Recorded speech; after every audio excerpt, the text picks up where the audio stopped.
सगळ्या दुनिया सोडून दिली ना आपल्याच गावात उपोषणला येऊन बसते ती. वडीतले आपले धनगर बांधव अत्यंत हुशार झाले, हुशार गावात पण हो द्या आपले ते, त्यांचं आपलं काही नाही, त्यांचं आपलं काही नाहीये.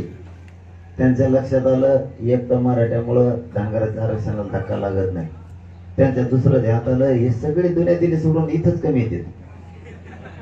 आमच्या वडीतल्या लोकांना का डोळ्यावर आणायचं यांना, यांना काय आम्हाला दुश्मन करायचंय का?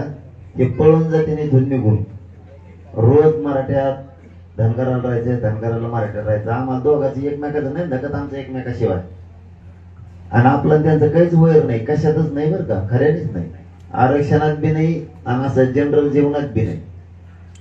कारण त्यांचे आरक्षण ओबीसी ते पण वेगळे, म्हणजे त्यांना 3-3.5 एकर सेपरेट 7-12 नावावर करून दिला. त्याला धक्काच लागू शकत नाही.